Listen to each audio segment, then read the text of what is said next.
ഏറ്റവും പ്രധാനപ്പെട്ട കാര്യം ഈ മധ്യവർഗ സമൂഹത്തെയും അതുപോലെ തന്നെ ഈ സാമ്പത്തികമായി പിന്നോക്കാവസ്ഥയിലുള്ളവരെയും ആകർഷിക്കുന്നതിന് വേണ്ടി അല്ലെങ്കിൽ ആകർഷിക്കാൻ വേണ്ടി കഴിഞ്ഞു എന്നതാണ് ബി പ്രതീക്ഷിക്കുന്നതിൽ. നേരത്തെ ബസന്ത് പറഞ്ഞതുപോലെ ഈ സ്ത്രീകൾക്ക് പണം നൽകുന്നത്, അതുപോലെ മറ്റ് പല സൗജന്യങ്ങളും പരമ്പരാഗതമായി നമുക്ക് നോക്കുകയാണെങ്കിൽ പ്രധാനമന്ത്രി നരേന്ദ്രമോദിയൊക്കെ ഈ ഫ്രീ ബീസിനൊക്കെ എതിരായിരുന്നു. പക്ഷേ കഴിഞ്ഞ 2-3 തെരഞ്ഞെടുപ്പുകളിലായി, അത് മഹാരാഷ്ട്രയിലായിക്കോട്ടെ, ഹരിയാനയിലായിക്കോട്ടെ, ഡൽഹിയിലായിക്കോട്ടെ, BJP മറ്റ് രാഷ്ട്രീയ പാർട്ടികളെയൊക്കെ പോലെ ഈ ഫ്രീ ബീസ് തെരഞ്ഞെടുപ്പിൽ ഈ സൗജന്യങ്ങൾ, വാഗ്ദാനങ്ങൾ നൽകുന്നു. അത് നടപ്പിലാക്കാൻ വേണ്ടി തങ്ങൾ പ്രാപ്തരാണ്, അല്ലെങ്കിൽ അത് തങ്ങൾ ശക്തമായി തന്നെ നടപ്പിലാക്കുമെന്ന സന്ദേശം നൽകുന്നു എന്നതാണ് ഏറ്റവും പ്രധാനപ്പെട്ട കാര്യം.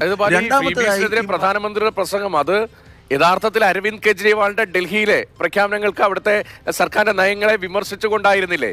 അതേ ഡൽഹിയിൽ തന്നെ സമാനമായ പ്രഖ്യാപനങ്ങൾ നടത്തേണ്ടി വന്നു. അപ്പോൾ ഏതറ്റം വരെയും പോകാം എന്ന നിലയിൽ തന്നെ ഈ തെരഞ്ഞെടുപ്പിനെ കണ്ടു.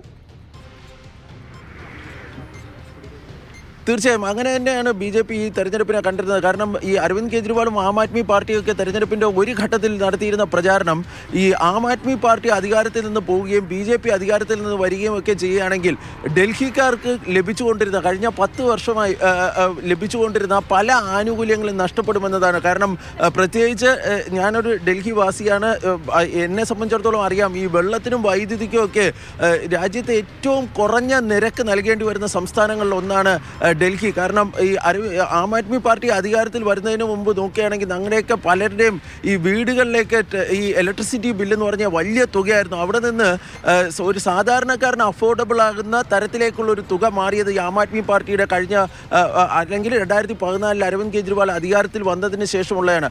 ഈ ആം ആദ്മി പാർട്ടിയുടെ പല നേതാക്കളിലും പറഞ്ഞിരുന്നത്, ഈ തെരഞ്ഞെടുപ്പ് ഘട്ടത്തിലൊക്കെ പറഞ്ഞിരുന്നത്, തങ്ങൾ അധികാരത്തിൽ നിന്ന് മാറുകയാണെങ്കിൽ ഡൽഹിക്കാർക്ക് ലഭിച്ചുകൊണ്ടിരുന്ന ഈ സൗജന്യങ്ങളിൽ പലതും ഒക്കെ നഷ്ടപ്പെടും എന്നതാണ്. അത് ഈ തെരഞ്ഞെടുപ്പിൽ ഏതെങ്കിലും തരത്തിൽ സ്വാധീനം ചെലുത്തപ്പെട്ടുവോ എന്നത് നമുക്ക് കാത്തിരുന്ന് കാണേണ്ടതാണ്. മറ്റൊരു പ്രധാനപ്പെട്ട കാര്യം, അതായത് ഒരു മാസ്റ്റർ സ്ട്രോക്ക് എന്ന് പറയാവുന്നുള്ളത് നിർമ്മല സീതാരാമൻ്റെ തെരഞ്ഞെടുപ്പ് ഈ ബഡ്ജറ്റ് പ്രസംഗമായിരുന്നു.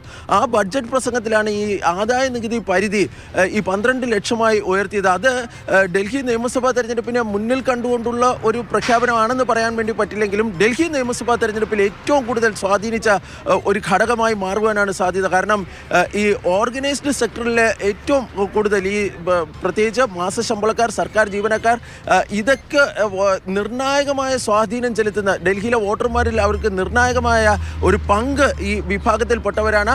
അവരെ സംബന്ധിച്ചിടത്തോളം ഇത് വലിയ സ്വാധീനം ചെലുത്തപ്പെട്ടു എന്നാണ് കരുതുന്നത്. ആം ആദ്മി പാർട്ടി മുന്നോട്ട് വെച്ച സൗജന്യങ്ങളെ മറികടക്കുവാൻ, ഈ മധ്യവർഗ സമൂഹത്തിലേക്ക് കടന്നു ചെല്ലുവാൻ വേണ്ടി ഈ ഇൻകം ടാക്സിൻ്റെ ആദായ നികുതി പരിധി 12 ലക്ഷമാക്കിയ ആ പ്രഖ്യാപനം വലിയ സ്വാധീനം ചെലുത്തിയെന്നാണ് കരുതപ്പെടുന്നത്. ഏതായാലും ഈ എക്സിറ്റ് പോൾ സർവേ ഫലങ്ങളിലും ഒക്കെ ഇത്തരം ഉള്ള പ്രഖ്യാപനങ്ങളൊക്കെ BJPയെ സംബന്ധിച്ചിടത്തോളം വലിയ അനുകൂലമായ ഒരു ഘടകമായി മാറി എന്നാണ് കരുതപ്പെടുന്നത്. ഈ ഒരു പ്രധാനപ്പെട്ട കാര്യം, ഈ BJP കഴിഞ്ഞ നിയമസഭാ തെരഞ്ഞെടുപ്പുകളിലൊക്കെ മത്സരിക്കുമ്പോഴും അവർ പരാജയപ്പെടുമ്പോൾ പോലും ലോക്സഭാ തെരഞ്ഞെടുപ്പിൽ ഒരു മോദി വേവ് എക്കാലത്തും പ്രകടിപ്പിച്ചിരുന്ന ഒരു സംസ്ഥാനമാണ്. ആം ആദ്മി പാർട്ടി അധികാരത്തിലിരിക്കുമ്പോൾ പോലും പ്രകടിപ്പിച്ചിരുന്ന ഒരു സംസ്ഥാനമാണ് ഡൽഹി.